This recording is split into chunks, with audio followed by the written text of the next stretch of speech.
تمام مومنین مومنات کی خدمت میں یا علی مدد۔ اپنی آج کی اس گفتگو میں ہم کچھ حالات و واقعات ہیں اس کے حوالے سے گفتگو کریں گے انشاءاللہ تعالی۔ تو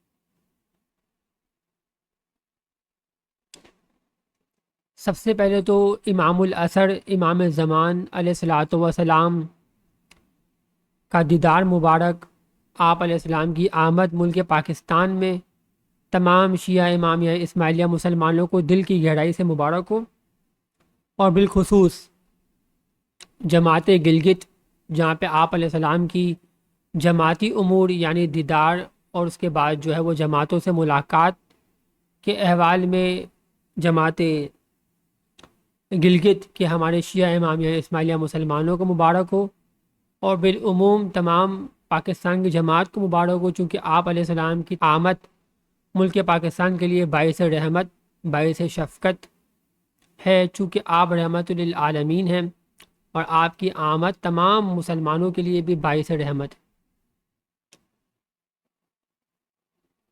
اسی سے ہی متعلق ایک اور پہلو ہے، وہ یہ کہ کسی نے سوال پوچھا تھا کہ دیدار کے حوالے سے جو ہمارے آرمی میں ہیں یا دیگر سلسلے میں جاب کرتے ہیں، ساری چیزیں کرتے ہیں، تو ان کو یعنی کہ اس دیدار میں شرکت کے لیے مشکل ہوتی ہے، تو ان کے لیے کیا امام علیہ السلام کی تاکید ہے، کیا چیزیں ہیں؟ تو امام سلطان محمد شاہ علیہ السلام کے فرامین ہمارے پاس چونکہ ابھی کے امام کے تو کوئی ایسے فرامین ہیں نہیں، اس سے پہلے جس یعنی کہ ہم نے فرامین ہم تک پہنچے ہیں امام سلطان محمد شاہ علیہ السلام کے، چونکہ بعد کے امام نے ان کی تردید نہیں کی ہے اور کوئی ایسا نیا فرمان جاری نہیں کیا ہے، تو انہی فرامین کے اوپر عمل کیا جاتا ہے، یعنی کہ جو پہلے کے اماموں سے ہمارے پاس فرامین موجود ہیں۔ تو جو ہمارے 48 امام ہیں، امام سلطان محمد شاہ علیہ الصلاۃ والسلام، آپ نے فرمان فرمایا تھا کہ اگر آپ کو کوئی آپ کی جاب کے حوالے سے یا آپ کی ایجوکیشن تعلیم کے حوالے سے مشکل ہوتی ہے دیدار میں شریک ہونے سے، تو آپ پہلے اپنی دنیاوی امور کو انجام دیں گے، نہ کہ دینی امور کو، حتیٰ دیدار کو بھی آپ ترک کر سکتے ہیں اور وہ آپ کا دیدار تصور کیا جائے گا۔ تو اس حوالے سے اگر کسی کو کوئی دنیاوی امور میں کوئی مشکل پیش آتی ہے تو وہ دیدار کو ترک کر سکتا ہے، اس میں کوئی ایسے مسئلے والی بات نہیں ہے۔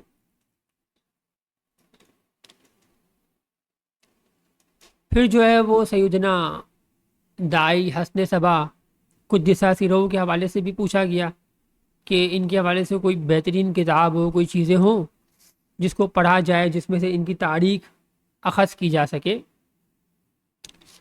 تو ہمارے جو دائی ہیں حسن صبا قدسہ سرہ، یہ امام مستعان سے بلا علیہ الصلوۃ والسلام کے عہد میں، یعنی کہ آپ کی جو ہے وہ یعنی کہ جو سیدنا دائی حسن صبا قدسہ سرہ ہیں، یہ امام مستعان سے بلا علیہ السلام کے زمانے کے جلیل القدر، یعنی کہ آپ کے صحابی بھی ہیں، آپ کے جو ہے وہ مخلص یعنی کہ آپ کہہ لیں دائی بھی ہیں، چونکہ آپ کی جو ولادت ہے وہ 432 ہجری میں جو ہے وہ ایران میں ہوئی تھی، آپ کی جو ولادت ہے۔ اس کے بعد آپ دیکھیں گے کہ آپ کے جو والد تھے وہ شیعہ اثناعشری تھے، اسماعیلی گھرانے سے آپ کا تعلق نہیں تھا بلکہ اثناعشری گھرانے سے تھا۔ آپ کے والد اثناعشری شیعہ تھے، یہ خود بھی اثناعشری شیعہ تھے، اور انہوں نے جو ہے وہ شہر یمن میں جو ہے وہ زمانہ جو پرانا زمانہ ہوتا ہے اس میں جو مختلف سلطنتوں کا دور ہوتا ہے، اس میں ہمیاری خاندان میں جو ہے وہ آپ نے نسل میں پروان چڑھی تھی آپ کی، تو آپ کی اسی خاندان میں پیدائش ہوئی تھی۔ اس وجہ سے جو ہے وہ آپ کو جو ہے وہ جو مکمل نام ہے وہ حسن بن علی بن محمد بن جعفر بن حسین بن صبا الہمیاری، یہ پورا آپ کا مکمل نام ہے۔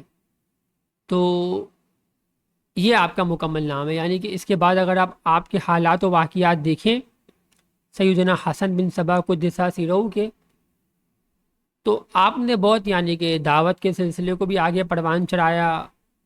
آغاز میں اگر آپ دیکھیں گے تو آپ کا تعلق مختلف دائیوں سے رہا، یعنی کہ کئی دائیوں سے آپ نے جو ہے وہ ملاقاتیں کی، آپ ملے، اور اس کے بعد جا کر کے آپ ایک امامت کے عہد کو آپ نے پایا، آئمہ علیہ السلام کی بیعت کی۔ یعنی کہ اگر آپ دیکھیں گے سب سے پہلے آپ جو ہے وہ دائی ابو نظم، جو ہمارے قدس سیرہ ہوں، جو بہت مشہور دائی ہے، ان سے آپ کی ملاقات ہوئی، جن کے حوالے سے امام علیہ الصلوۃ والسلام نے، امام مستانصب علیہ الصلوۃ والسلام نے آپ کو دائی کبیر کا درجہ ادا کیا تھا، ابو نظم کو، ابو نظم سراج، انہیں امام علیہ الصلوۃ والسلام نے، امام مستانصب علیہ السلام نے دائی کبیر کا درجہ عطا کیا تھا۔ اس کے بعد جو ہے وہ ان سے ملاقات ہوئی ابو نظم سے، اس کے بعد ہوتے ہوتے وہ مختلف دائیوں سے جو ہے وہ دین حاصل کرتے رہے، اور اس کے بعد جو ہے وہ دائی عبد الملک عطاش قدس سرہ سے ملے، جنہیں امام علیہ الصلوۃ والسلام نے جو ہے وہ اصفہان اور دیگر علاقوں میں جو ہے وہ دائی کبیر، ان کو بھی دائی کا درجہ عطا کیا تھا امام مستانصب علیہ السلام نے۔ تو دائی عبد الملک عطاش قدس سرہ کی خدمت میں آپ رہے، ان سے دین حاصل کیا۔ اس طرح مختلف سلسلہ وار آپ جو ہے وہ دائیوں کی خدمت میں رہے، ان سے دین حاصل کیا۔ دائی ابو مومن ان کی خدمت میں رہے، جنہیں امام علیہ الصلوۃ والسلام نے ایک بڑا عہدہ دیا تھا دائیوں میں سے، جو دائی الدعوہ، دائی جو دعوت کا جو دائی ہوتا ہے، ان میں سے آپ کا ایک رتبہ ہے دائی ابو مومن کا، تو ان کی خدمت میں آپ رہے، اور اس طرح مختلف دائیوں کی خدمت میں رہے۔ اس طرح آپ جو ہے وہ مصر گئے، وہاں دائی عبد الملک بن عطاش کی خدمت میں رہے، اور مختلف آپ نے جو ہے وہ خدمات بعد میں انجام بھی دیں، جو سیدنا حسن بن صبا قدس سرہ میں۔ تو اس طرح آپ نے جو ہے وہ اس کے بعد اگر آپ دیکھیں گے حسن صبا قدس سرہ کے حوالے سے، تو آپ نے امام نزار علیہ الصلوۃ والسلام کا زمانہ پایا۔ امام مستانصب علیہ الصلوۃ والسلام کی رحلت کے بعد امام نزار علیہ السلام کا زمانہ پایا۔ آپ کے حوالے سے، یعنی امام نزار علیہ السلام کے حوالے سے بھی نصوص سب سے پہلے جو جمع کی تھی وہ سیدنا ناصر خسرو قدس سرہ ہی کے ذریعے سیدنا دائی حسن صبا قدس سرہ کو دسترس میں حاصل ہوئی۔ یعنی کہ سب سے بڑا، یعنی کہ آپ کو دین میں داخل کرنے میں جو ہاتھ تھا وہ سیدنا ناصر خسرو قدس سرہ کا تھا، حسن صبا قدس سرہ کو دین میں داخل کرنے میں۔ اور اس طریقے سے مختلف پہلو ہیں دین میں، یعنی کہ آپ کو دین کے حوالے سے گائیڈ کرنا، آپ کو دین کے حوالے سے سمجھانا، مکتب امامت امامیہ مکتب کے حوالے سے اصل معرفت کی طرف پہنچانا سیدنا حسن صبا قدس سرہ کو، اس میں ناصر خسرو قدس سرہ کی تعلیمات، ان کی محنت و جد و جہد تھی۔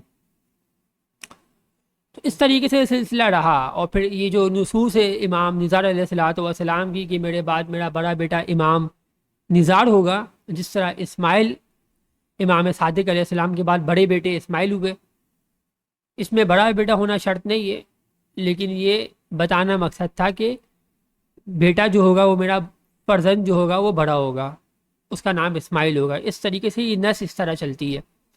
تو اس نس کو آگے پہنچانے میں ناصر خسرو قدس سرہ کی خدمات و تعلیمات تھی، جو حسن صبا قدس سرہ تک پہنچی، اور حتیٰ آپ روایت کرنے والے راوی ہیں۔ اس طرح سلسلہ نزاریہ، شیعہ امامیہ اسماعیلیہ نزاریہ آگے پروان چڑھا۔ اس کے بعد آپ سیدنا حسن صبا قدس سرہ نے امام ہادی علیہ السلام کا زمانہ پایا۔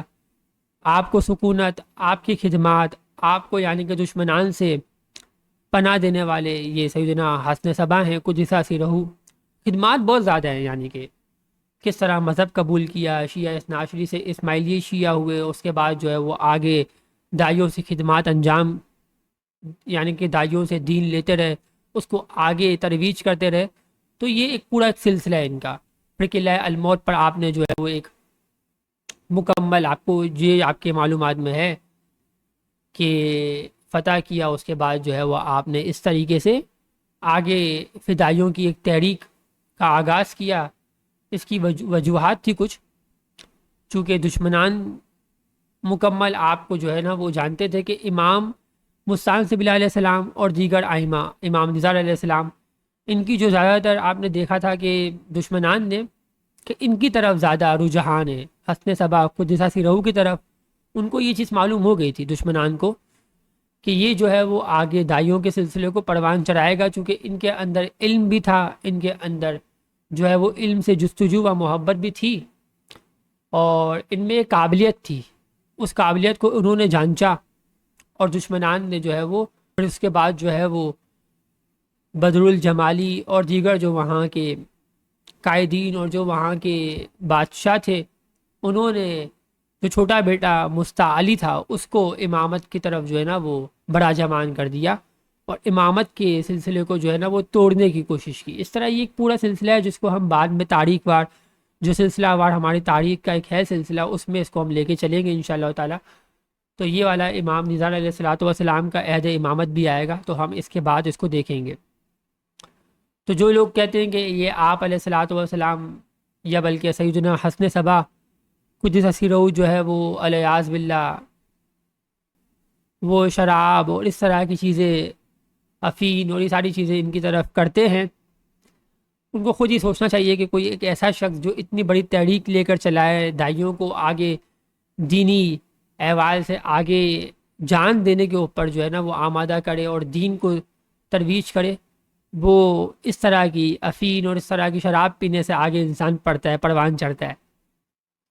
تو یہ دینی تعلیم آگے انسان کا جذبہ پروان چڑھاتی ہے، نہ کہ اس طرح کی جو ہے نا وہ آپ کہہ لیں کہ شراب اور اس طرح کی چیزیں، یہ نہیں ہوتی۔ بلکہ آپ خود بھی دیکھیں، آج بھی آپ دیکھیں کہ یہ جو آپ کے سپاہی ہیں، کیا یہ نشہ کر کے آگے لوگوں سے لڑتے ہیں، آگے دفاعی امور انجام دیتے ہیں؟ نہ، بلکہ یہ ایک پروان چڑھائے جاتے ہیں، ان کو ایک علم دیا جاتا ہے، ان کو ایک جد و جہد کے ذریعے آگے مبلغین کے ذریعے یہ جو ہے نا وہ ایک پروان چڑھتے ہیں۔ تو یہ ایک پورا سلسلہ ہوتا ہے، اس طریقے سے نہیں ہو جاتا کہ کوئی شخص شراب پی کر یا کوئی شخص نشہ کر کے جو ہے نا وہ تحریک بھڑپا کرے، اس طریقے سے نہیں ہوتا۔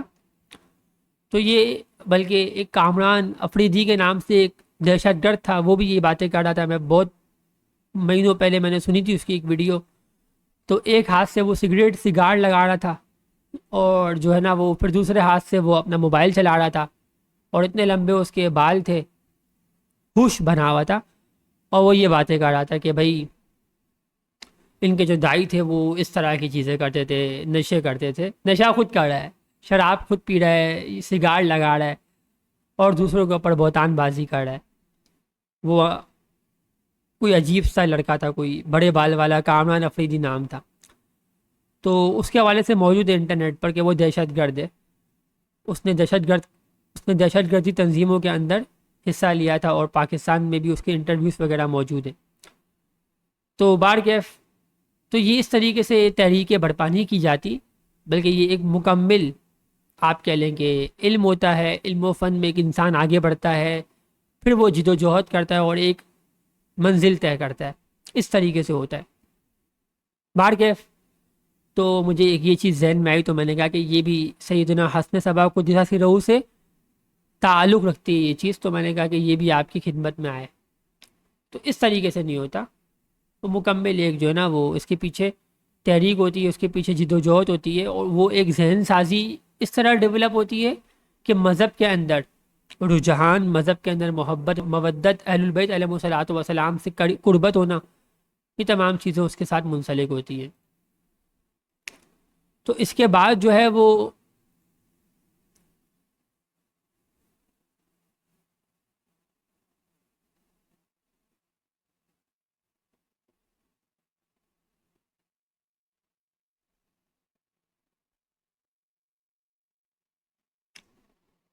پھر جو ہے وہ دسن کے حوالے سے بھی سوال کیا گیا کہ اگر کسی مہینے جو ہے وہ چھوٹ جاتی ہے تو اس کا کیا، اور اس کے بعد اگر ہم بعد میں ادا کر دیتے ہیں، اور تاخیر اس بیس پر ہوتی ہے کہ کچھ قرضے ہوں کیا ہو، تو دیکھیں دسن میں تو کوئی امام علیہ السلام نے کمپرومائز نہیں کیا ہے، بلکہ سخت فرامین بھی امام کے ہیں کہ جو شخص جان بوجھ کر دسن ادا نہیں کرتا، ایسا شخص جہنمی ہے، اور اس کے حوالے سے سخت وعید سنائی گئی ہے امام علیہ الصلوۃ والسلام کی.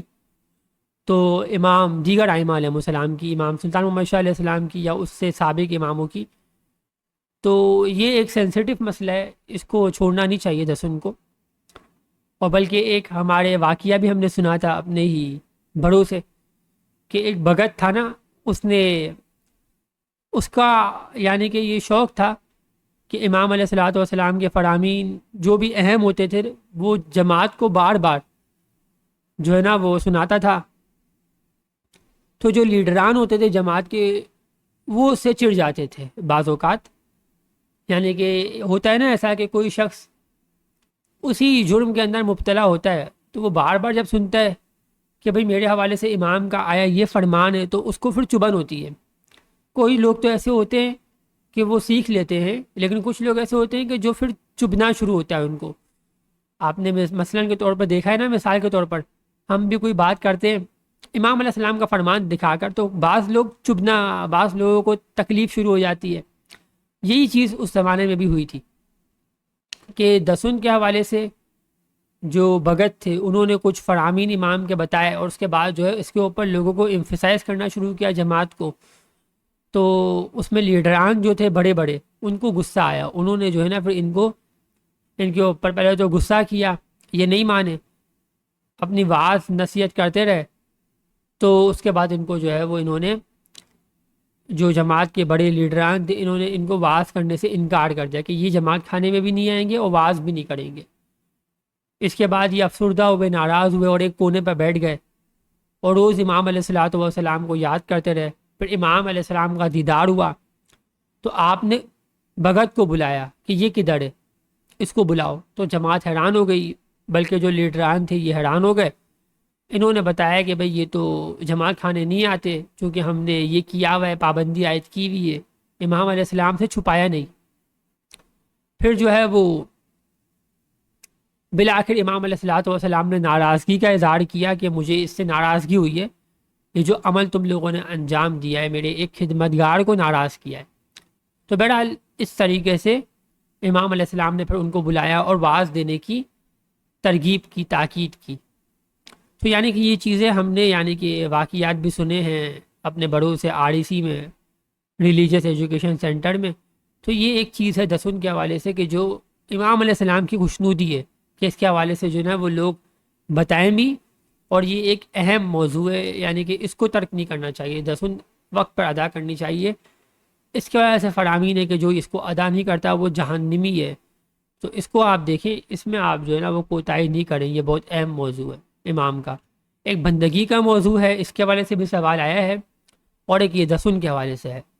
تو دسن اس کو نہیں چھوڑنا، اس پر جو ہے نا وہ آپ نے، چونکہ آپ مال امام علیہ السلام کو دیتے نہیں ہو بلکہ آپ اپنے ہی نفوذ اس پر احسان کرتے ہو اور اپنے مال کو وسعت دیتے ہو، اس سے آپ کا مال مزید، یہ ہم نے بھی مشاہدہ کیا ہے اور یہ ریئلٹی ہے کہ جب آپ امام علیہ السلام کے لیے مال ان کے اداروں میں تقسیم کرواتے ہو، اس طرح امام کا مال اداروں میں جاتا ہے، مختلف رفاع کے امور میں لگتا ہے، تو آپ کے مال میں اس طریقے سے برکت ہو جاتی ہے، خود بخود ہو جاتی ہے، آپ کو پتہ بھی نہیں چلتا. تو یہ ایک مشاہدہ کی گئی چیز ہے، اس طریقے سے ہوتا ہے، امام کا فرمان بھی یہی ہے. تو یہ آپ دیکھیں. اور جو بندگی کے حوالے سے ہے کہ بندگی اگر ہم 4 سے 5 نہیں کر سکتے اور بول لیا ہوا ہو تو یہ نہایت ہی یعنی کہ تشویشناک چیز ہے. یعنی کہ بندگی کے وقت میں آپ کو بندگی، امام علیہ السلام کا فرمان ہے کہ 4 سے 5 جو ہے یہ وہ وقت ہے کہ جس میں آپ کو جو ہے نا وہ ایک تو روحانی روشنی کا یہ مخصوص وقت ہے، دوسرا اس میں آپ کو کسی قسم کی بھی جو ہے نا وہ زمانے کے حوالے سے، معاشرے کے حوالے سے مشکلات نہیں ہوتی ہے. لوگوں کا ابھی آپ کے سامنے میٹنگ نہیں ہوتی ہے، لوگوں سے بات چیت نہیں کرنی ہوتی. لیکن اگر کسی کی نائٹ شفٹ ہے، اب وہ کیا کرے؟ آپ نے دیکھا ہوگا کہ جو گوگل کی کمپنیز ہے، یہ گوگل ہے، بڑی بڑی کمپنیز ہے، یہ لوگ کیا کرتی ہیں کہ انہوں نے اپنا ایک ایریا مختص کیا ہوا ہے، روم بنایا ہوا ہے جہاں پر اسپریچولیٹی یعنی کہ جو روحانیت ہے اس کے حوالے سے مسٹیسزم کیا جاتا ہے، صوفیانہ چیزوں کو یہ لوگ بھی اپناتے ہیں.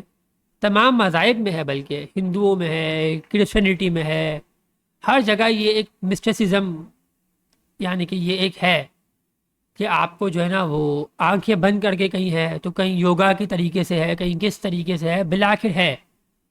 تو ہمارے مذہب میں بھی یہ چیز ہے، مکتب میں شیعہ امامیہ اسماعیلیہ میں 4 سے 5 جو ہم یہ روحانی روشنی کا وقت وقف کرتے ہیں امام علیہ السلام کے لیے،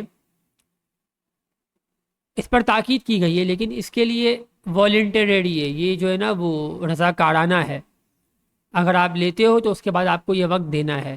اب وہ وقت لازمی نہیں ہے کہ آپ پورا گھنٹہ دو، شروع میں آپ 15 منٹ، بلکہ 10 منٹ، 5 6 منٹ بھی آپ دو، اس کے بعد آپ اس کو بڑھا سکتے ہو اس وقت کو، اور یہ وقتاً فوقتاً آپ کا وقت بڑھے گا۔ لیکن شروع میں 5 سے 10 منٹ، 15 منٹ تو آپ کو دینے چاہیے، اور بندگی کے وقت ہی دینے چاہیے۔ اور 10 منٹ کوئی آفس والا بھی آپ کو روکتا نہیں ہے، اپنا ایک کمرہ مختص کر دیں آفس میں، اگر نائٹ شفٹ ہے تو اس میں بھی کوئی موضوع یہ مسئلہ نہیں، چونکہ گوگل کی کمپنیز بھی یہ چیز کرتی ہے، اپنے ایمپلائیز کو ایک روم دے دیتی ہے، وہاں پر یہ لوگ کیا کرتے ہیں، مسٹیسزم کرتے ہیں، روحانیت کو جو ہے نا وہ اپناتے ہیں۔ گوگل میں بھی یہ ایک ریسرچ ہے، اور اس کو آپ سرچ کر سکتے ہیں، مختلف یو ایس اے کی کمپنیز ہیں، اور یہ تمام چیزیں جو ہے نا وہ جو کرسچینٹی ہے، چونکہ ان میں بھی یہ رجحان پایا جاتا ہے، ان کی بھی یہ رسم ہے، مذہب کا حصہ ہے۔ اب ان میں پروٹیسٹنٹ ہے، کیتھولک ہے، تو یہ کس کا ہے یہ آپ نے دیکھنا ہے، لیکن بار کے کرسچینٹی میں بھی یہ ایک چیز پائی جاتی ہے۔ اب وہ کیتھولک ہے، پروٹیسٹنٹ ہے، اور اس کے بھی ان کے مذاہب میں بھی فرقے ہیں، فرقہ سازی ہوئی ہوئی ہے کرسچینٹی میں بھی، تو بہرحال آپ کو پڑھنا پڑے گا، یہ ان میں ایک ہے رسم۔ تو یہ گوگل والے بھی جو ہے نا وہ ایک پورا کمرہ ان کو دیتے ہیں، تو پاکستان میں بھی آپ یہ بات کریں گے تو وہ ہو جاتا ہے۔ آپ بتائیں ہماری نماز کا وقت ہے 4 بجے سے لے کر 4:15 ہم 15 منٹ پڑھیں گے، اس کو آپ نماز کا وقت دے دیں، اس کے بعد پھر آپ جو ہے نا وہ دعا کے وقت میں دعا پڑھ لیں 10 منٹ کی، تو یہ آپ کر سکتے ہیں۔ یہ اہل سنت بھی تو نمازیں پڑھتے ہیں نا اپنی آفسوں میں، تو آپ بھی 10 منٹ دے سکتے ہیں مذہب کے نام پر۔ اور اگر آپ کی مارننگ شفٹ ہے تو پھر آپ جماعت کھانے آئیں 4 سے 5۔ اس طرح کی چیزوں کو آپ اپنا شیڈیول مینیج کریں۔ بندگی بار کے امپورٹنٹ ہے، امام کی فرامین بہت زیادہ ہے بندگی کے حوالے سے، جو اسپریچول انلائٹنمنٹ ہے اس کے حوالے سے امام کے بہت زیادہ فرامین ہے، لیکن جو رضاکارانہ طور پر اس کو امام سے وعدہ کرے، اس کے بعد اس کو یہ چیزیں کے اوپر جو ہے نا وہ عمل کرنا ضروری ہے۔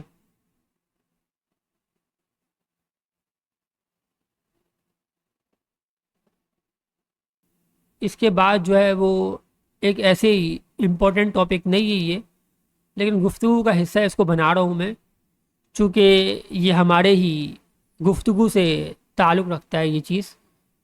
یعنی کہ جو کیسر احمد راجہ ہے، یہ کوئی علمی شخص تو نہیں ہے، لیکن چونکہ اس نے مکتب شیعہ امامیہ اسماعیلیہ کے اوپر گفتگو کی تھی اس نے، تو انجینئر علی مرزا کی کسی ویڈیو کے ریفرنس پر اپنے کسی پوڈ کاسٹ میں، تو ہم نے اس کو جواب دیا تھا کہ بھائی، یہ ہم نے اس کو علمی جواب نہیں دیا تھا، بلکہ ہم نے یہ اس کو الزامی جواب دیا تھا کہ بھائی آپ تو بات کرے ہی نہیں، چونکہ اگر آپ خود بھی گستاخوں سے بات کرتے ہو تو آپ کی اپنی کیا کریڈیبلٹی ہے، یعنی آپ کی اپنی کیا حیثیت ہے کہ اگر آپ خود ایک گستاخ نبی کے ساتھ بیٹھتے ہو تو آپ نبی صلی اللہ علیہ وآلہ وسلم کے محب نہیں ہو۔ اور مثال ہم نے دی کہ ہم خود بھی کسی بھی محبے، ہم خود بھی کسی گستاخ نبی کے ساتھ نہیں بیٹھتے، ہم پسند نہیں کرتے کہ جو ہمارے امام کا گستاخ ہو، حتیٰ اس سے بات نہیں کرتے، تو جو نبی کا گستاخ ہو اس سے کیسے بات ہو سکتی ہے؟ تو یہ ہم نے دلیل بھی دی۔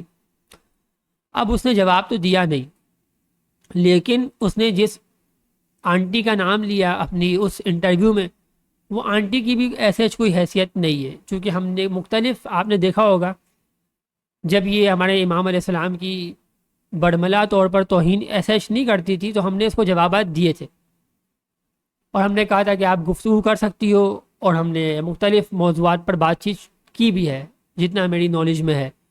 لیکن جب ہمیں محسوس ہوا کہ نہیں، انہوں نے توہین جو ہے وہ ایک اس کا تجاوز کیا ہے توہین کو، اس کا لیول تھوڑا سا انہوں نے بڑھانے کی کوشش کی، تو ہم نے ان کو نظر انداز کیا، چونکہ ان کی حیثیت نہیں، نہ تو یہ محقق ہیں، نہ تو یہ اپنے مذہب کی کوئی بڑی عالمہ ہیں، تو ان کو ہم نے نظر انداز کیا۔ لیکن بات کرنے کا جو اصل موضوع وہ یہ ہے کہ یہ راجے جو ہے، یہ راجے راجا، یہ کہہ رہا تھا کہ بھائی اس نے نام لیا اس آنٹی کا، اور اس کے بعد جو ہے نا وہ آنٹی نے اعتراض ایک ایسا کیا جو ہمارے برادران ہمیں جب پیش کرتے تو ہم نظر انداز کر دیتے، لیکن ایک اعتراض ایسا کیا کہ ہمیں تکرار کرنا پڑا، ادروائز ہم ان کو جواب نہیں دیتے، آپ کی نالج میں ہے بھی، چونکہ یہ اس کے پاس نہ تو کوئی دلیل ہوتی ہے، نہ تو اس کے پاس کوئی مضبوط باتیں ہوتی، نہ یہ قرآن پڑھتی، نہ یہ حدیثیں پڑھتی ہے۔ تو باقی آپ کو ہمارے حوالے سے تو معلوم ہے کہ جو اہل علم ہوتا ہے اس کو خود لوگ پہچانتے ہیں، اس سے خود گفتگو کا ایک سلسلہ ہوتا ہے۔ تو بہرحال اس کے حوالے سے میں یہی کہنا چاہوں گا کہ بھائی دیکھو کہ بھائی یہ جو فرانس کا صدر ہے، پریسیڈنٹ، اس نے یہ جو میکرون ہے، ان میں آپ دیکھیں اتنی سی بھی عقل نہیں ہے کہ وہ جو ایمنل میکرون ہے فرانس کا پریسیڈنٹ، اس نے کھلعام یعنی کہ ڈائریکٹلی نبی علیہ الصلوۃ والسلام کی توہین نہیں کی ہے کہ نبی علیہ السلام کے لیے اس نے کوئی ادائیگی کی ہو اپنے الفاظوں کی، بلکہ اس نے فریڈم آف ایکسپریشن کے طور پر جو ایک قانون ہے، اور یہ ہر ملک میں قانون ہے، یہ قانون خالی فرانس میں نہیں، یہ تمام ملکوں میں ہے، یعنی کہ اس کی امپلیمنٹیشن کیسے ہے، اس کا نفاذ کیسے ہے، اس کی طرف ابھی ہم آتے ہیں آگے۔ لیکن دیکھیں یہ بھی جو ہے نا وہ ان کی جہالت کا ایک بہت بڑا نمونہ ہے کہ جو میکرون ہے، اس نے فرانس کا پریسیڈنٹ، اس نے کہیں پہ بھی نبی علیہ السلام کی توہین نہیں کی ہے، بلکہ ان کے سفیر آج تک پاکستان میں ہیں، اور سفارتکاری تمام چیزیں ہوتی ہیں۔ یہ مسئلہ اس وجہ سے دب گیا چونکہ اس نے خلعام توہین نہیں کی نبی علیہ الصلوۃ والسلام کی، بلکہ یہ ایک فریڈم آف ایکسپریشن کا قانون ہے کہ بھئی مثال کے طور پر فلاں بندہ وہ نبی علیہ السلام کے حوالے سے کارٹون بناتا ہے، چارلے ہیبڈو کا ایک پورا کا پورا میگزین تھا نا جس میں نبی علیہ السلام کے حوالے سے کارٹون پبلش کیے گئے تھے، تو اس نے یہ کہا تھا کہ بھئی میکرون نے کہ یہ فریڈم آف ایکسپریشن کے طور پر اظہار رائے کی آزادی ہے ہمارے ملک میں، تو یہ جرم کنسیڈر نہیں کیا جائے گا۔ ان کے یہاں پر جرائم کی بھی ایک کیپیسٹی ہے نا کہ جرم کیا ہوتا ہے، مثال کے طور پر یعنی کسی کا جانی نقصان پہنچانا، کسی کے حوالے سے مالی ڈکیتی کرنا، کچھ جرائم ہوتے ہیں، تو یہ جو اظہار رائے ہے، فریڈم آف ایکسپریشن، یہ جرائم کنسیڈر نہیں کیا جاتا، حتیٰ پھر وہ توہین ہی کیوں نہ کی جا رہی ہو۔ مثال کے طور پر میں آپ کو اس کی مثال دیتا ہوں، پاکستان ہے، اب پاکستان میں آپ دیکھیں اس کی یعنی کہ امپلیمنٹیشن کی گئی ہے کہ آپ کسی کے مقدسات کی توہین نہیں کر سکتے، یہاں پر امپلیمنٹیشن کی گئی ہے۔ امریکہ میں آپ جائیں وہاں پر نہیں ہے امپلیمنٹیشن، وہاں پر حتیٰ مارک زکربرگ کہ فیس بک کے اوپر کوئی بندہ کوئی چیز پبلش کرے، ٹھیک ہے، تو فیس بک ایپ چل کہاں سے رہی ہے؟ امریکہ کے ذریعے چل رہی ہے، لیکن اس کے اوپر کوئی نفاذ نہیں کیا گیا، کوئی امپلیمنٹیشن نہیں کی گئی ہے کہ بھائی فلاں بندہ فیس بک کے اوپر نبی علیہ السلام کے حوالے سے گندی کوئی چیز ڈالتا ہے، حتیٰ ڈلی بھی ہوتی ہے یوٹیوب پر، فیس بک پر، ہر جگہ ہے، تو آج تک کوئی ان کا بابا کوئی یہ لوگ ڈیلیٹ نہیں کرا سکے نا، تو اس کا نفاذ نہیں ہے۔ آیا وہ میگزین کی صورت میں ہو، آیا وہ کسی اپلیکیشن کی صورت میں اپلوڈ کیا گیا ہو، ان کو مانیٹر کرانے کی اجازت نہیں ہے۔ اس کی اجازت ہے یعنی کہ آپ اس چیز کو ترویج دے سکتے ہو، اس کو کہا جاتا ہے فریڈم آف ایکسپریشن۔ وہ جو کرنے والا ہوتا ہے وہ خود اس کا یعنی کہ مجرم ہوتا ہے، لیکن اس کے حوالے سے سزا کا کوئی قانون نہیں ہے ان ملکوں میں۔ اب آ جائیں کہ آیا ان افراد کو سزا نہ دینے والا مجرم ہے؟ ایسا کسی بھی قانون میں نہیں لکھا ہوا۔ مثال کے طور پر آپ مجھے بتائیں مارک زکربرگ کے، آیا کیا اس سے ملنے والا مجرم ہو گیا؟ مارک زکربرگ سے کوئی بھی بندہ یہ نہیں کہے گا کہ جو بندہ مارک زکربرگ سے ملے گا وہ مجرم ہے، ٹھیک ہے، لیکن اب جو امریکہ کا پریسیڈنٹ ہے، آیا کیا وہ مجرم ہے اس چیز کی بنا پر کہ اس نے جو ہے نا وہ امپلیمنٹیشن نہیں کرائی ہوئی ہے؟ گستاخ جو کرتے ہیں، اصحاب کی گستاخی ہوتی ہے، نبی کی گستاخیاں ہوتی ہیں امریکہ سے، تو وایا فیس بک، وایا ڈفرینٹ میڈیم کے ذریعے ہوتی ہے، تو ان چیزوں کی نہیں ہوتی ہے پریونشن، اور ہو بھی نہیں سکتی۔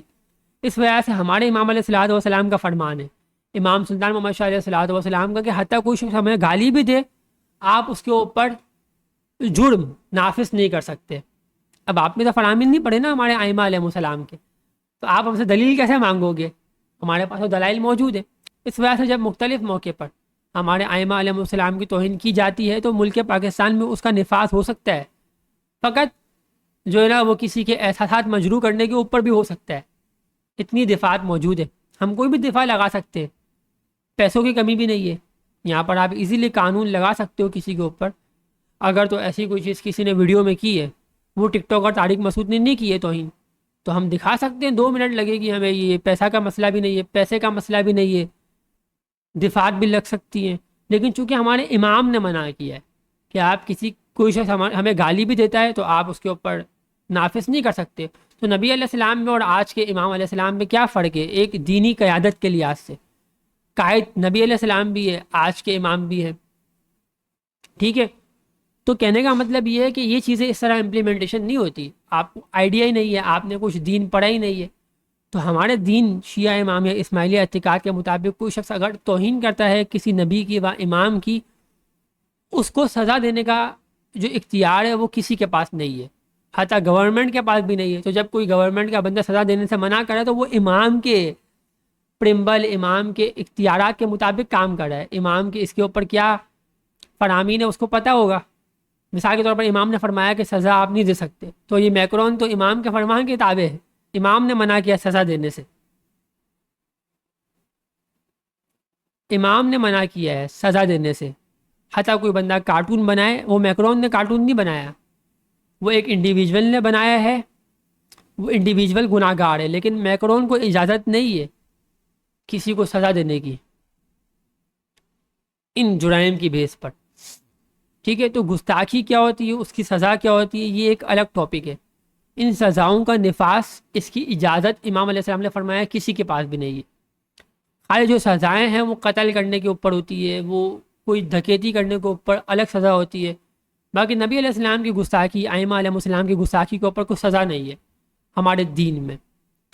تو آپ کو پہلے فرامین پڑھنے پڑیں گے. اس وجہ سے ہم کہتے ہیں آپ اسماعیلی نہیں ہو بھائی، آپ ہوتی تو آپ کو فرامین تو پتہ ہوتے نا. ہمارے فرامین کاپی کر کے لوگوں کو اب دکھا رہی ہو. تو یہ مسئلہ ہے کہنے کا. تو اس وجہ سے ہم آنٹی کو ڈسکس نہیں کرتے، ان کو معلومات نہیں ہے دین کے حوالے سے کہ سزا کیا ہوتی ہے. تو اب میں واپس سے اپنے ٹاپک کے اوپر آتا ہوں کہ یہ جو پاکستانی مولد ہے، اس نے تو نبی علیہ السلام کی گستاخی اپنے خود کے منہ سے اقرار کی ہے نا، کہ نبی علیہ السلام کا گستاخ خود ہے. اس سے آپ نہیں مل سکتے. میکرون سے آپ مل سکتے ہو، چونکہ میکرون نے گستاخی نہیں کی ہے، گستاخ کو سزا نہیں دی ہے. وہ تو امریکہ کے صدر نے بھی نہیں دی ہے، وہ تو پاکستان کا صدر بھی جو ہے نا وہ امریکہ کے اندر بیٹھے ہوئے شخص کو نہیں دے سکتا سزا. اس طریقے سے نہیں ہوتا، اس کی اجازت ہی نہیں ہے سزا دینے کی ہمارے مذہب. تو ہمارے مکتب میں سزائیں دینے کی اجازت نہیں ہے کسی کو ان موضوعات کے اوپر، گستاخی وغیرہ کے اوپر. چونکہ یہ جو بلیس فیمی ہے نا، یہ اس کی کوئی سزائیں نہیں ہیں ہمارے مکتب میں. یہ آپ کو تھوڑا پڑھنا پڑے گا، تھوڑا ریسرچ کرنا پڑے گا. ایسے ہی کہ مائک اٹھا کر آ جانا، ریکارڈنگ شروع کر دینا، تو کوئی تحقیق کریں. تو میکرون نے خود نے توہین نہیں کی ہے نبی علیہ السلام کی، بلکہ توہین کرنے والوں کے حوالے سے سزا کا جو ہے نا وہ امپلیمنٹیشن نہیں کی ہے. اور امپلیمنٹیشن کیوں نہیں کی ہے؟ چونکہ امام کا فرمان ہے ہمارے پاس، اور اس کو یہ معلوم ہے کہ بھائی یہ جو نبی کی کچھ گستاخیاں ہیں نبی کے حوالے سے، یہ اظہار رائے ہے، یہ فریڈم آف ایکسپریشن ہوتی ہے، اور اس کی اجازت ہر ملکوں میں ویسٹرن میں ہے. ہر جو ویسٹرن ممالک ہے اس میں اجازت ہے فریڈم آف ایکسپریشن کی. تو یہ کوئی گناہ نہیں ہے، اس سے آپ مل سکتے ہو، ملنے میں کوئی مذائقہ نہیں ہے. چونکہ وہ نبی علیہ السلام کا خود گستاخ نہیں ہے. نبی علیہ السلام کی گستاخی وہ اپنے الفاظوں میں ادائیگی نہیں کرتا، بلکہ وہ یہ کہتا ہے کہ بھائی فلاں شخص اگر گستاخی کر رہا ہے تو اس کو فریڈم آف ایکسپریشن کے تحت ہمارا قانون ہے.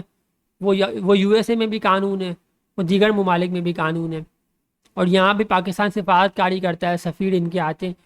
تو یہ ایک قانون ہے بھائی. اس قانون کے اوپر جو ہے نا وہ ہمارے امام کا فرمان بھی یہی ہے کہ ہاں اس کی کوئی توہین کی اجازت اگر کوئی کرتا ہے تو اس کو اس کا اپنا حق حاصل ہے، اس سے ملنا جائز نہیں ہوگا گستاخ سے. تو یہ تو راجے ہے، اس کو شرم نہیں آتی گستاخ سے ملتے ہوئے؟ نبی علیہ السلام کی کوئی تعظیم نہیں ہے اس کی نظر میں. تو یہ، اور آپ نے یہ تو ہوا کہ مان لیا کہ for the sake of argument Raje نے تو چلو گستاخ کے ساتھ ملاقات کی ہے. تو جب راجے نے گستاخ کے ساتھ ملاقات کی تو اس کو شرم نہیں آتی ملاقات کرنے میں؟ باقی ہمارے امام نے کسی گستاخ سے ملاقات نہیں کی. جس شخص نے گستاخ کو سزا نہیں دی اس سے ملاقات کی ہے، اور وہ اس کی اجازت ہمارے امام نے خود نے دی ہے کہ گستاخ کو سزا نہ دینا اس کی اجازت ہے دین میں. اس حوالے سے جو ہمارے امام علیہ الصلوۃ والسلام ہیں ان کا فرمان ہے کہ گستاخ کو سزا دینے کی اجازت دین میں نہیں ہے. آپ مجھے بتائیں کتنے گستاخوں کو آپ نے جو ہے وہ سزا دے کر کوئی رزلٹ نکالا ہے؟ آیا یعنی کہ جو باہر ممالک میں گستاخیاں کر رہے ہیں نبی علیہ السلام کی، آیا کیا ان سے تو آپ بیٹھ کر مناظرے کر رہے ہیں، باتیں کر رہے ہیں؟ اگر وہ بندہ پاکستان میں ہوتا آپ اس کی گردن اڑا چکے ہوتے۔ اس سے ثابت یہ ہوا کہ آپ نے ان کو الگ یعنی کہ میڈیم دیا ہوا ہے، ان کو الگ آپ نے ٹریٹ کیا ہوا ہے جو باہر بیٹھے ہوئے ہیں۔ ان سے آپ ہنس کے باتیں بھی کرتے ہو، ان سے آپ پیار سے بات کرتے ہو۔ وہ بندہ پاکستان آ جائے وہ بکری بن جائے گا، صحیح ہے نا؟ یعنی کہ باہر بیٹھنے والے کے لیے الگ قانون ہے، یہاں بیٹھنے والے کے لیے الگ قانون ہے۔ جبکہ ہمارے امام علیہ السلام نے سزائیں نہ دینے سے ہمارے امام علیہ السلام نے سزائیں نہ دینے سے ثابت کیا کہ ان کی تعظیم آج تک ہے، ہر ملک ان کو بٹھاتا ہے، ان سے پیار سے باتیں کرتا ہے۔ تو سزائیں نہ دینے سے جو رزلٹ نکلا وہ کتنا اچھا نکلا۔ ان کو زمانہ جو ہے وہ بڑے ہی اچھے الفاظوں سے یاد کر رہا ہے امام علیہ السلام کو، امام رحیم الحسینی علیہ السلام کو، امام کریم الحسینی علیہ السلام کو، دیگر ائمہ علیہ السلام کو۔ تو سزائیں نہ دینے سے جو رزلٹ نکلا ہے وہ سزائیں دینے سے بہتر رزلٹ نکلا ہے، کیونکہ سزائیں دینے سے تو آپ کچھ بھی نہیں کر سکتے، چونکہ وہی شخص کوئی باہر چلے جائے اور اس سے بڑے لیول کی توہین کرے، آپ کیا کر لو گے؟ آپ مناظرے کرو گے، آؤ بیٹھو بھائی باتیں کرتے نبی کی نبوت کے اوپر، وہ ہنسے آپ کے سامنے، وہ مستیاں اڑائے، وہ مذاق کرے، جوک کرے، آپ آخر میں جو ہے نا وہ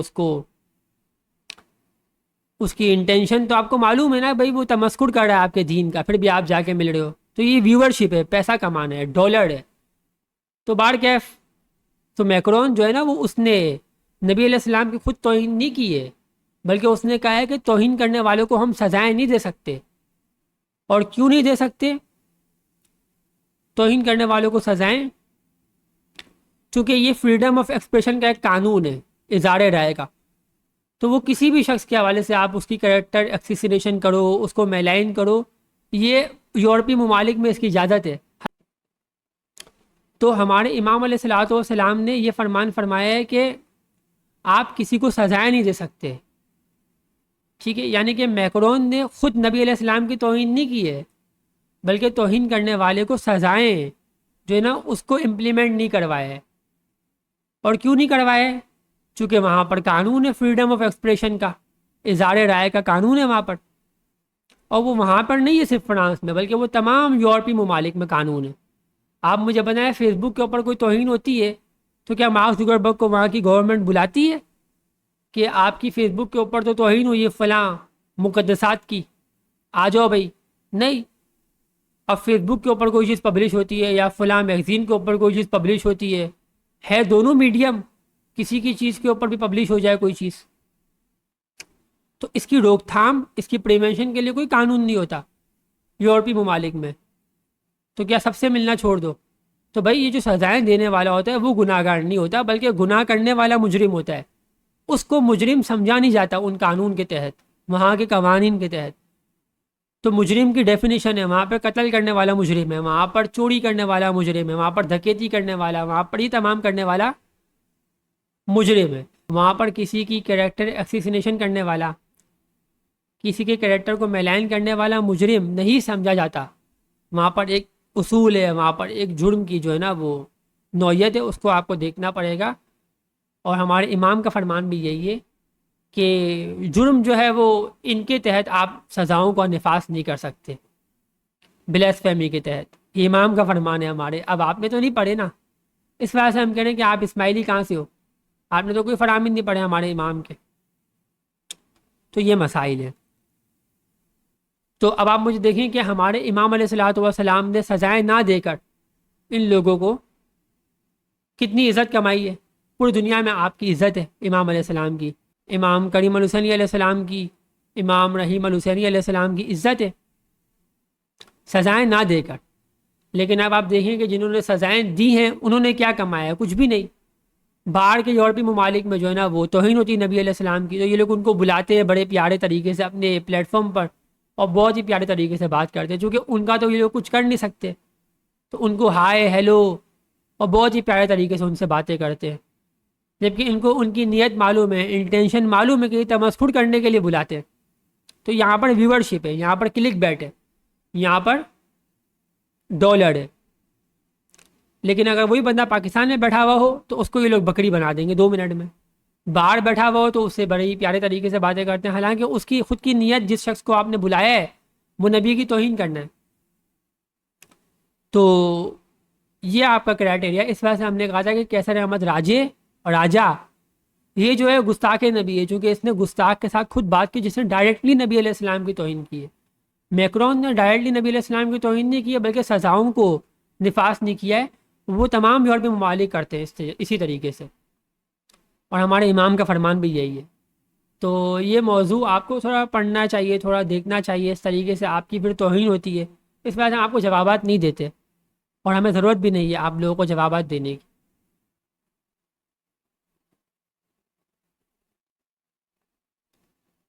باقی جو ہمارے موضوعات میں سے ایک اہم موضوع ہے وہ یہ ہے کہ ہم نے ان کئی لوگوں کو جو امامت کے حوالے سے ہمیں بار بار اصرار کرے تھے بات کرنے کے لیے، تو پیغام بھجوائے تھے ان کے جوابات پر کہ بھائی آپ اگر شرائط کے ساتھ بیٹھنا چاہتے ہیں کسی پلیٹ فارم پر شرائط طے کر کے تو آپ کو ویلکم ہے.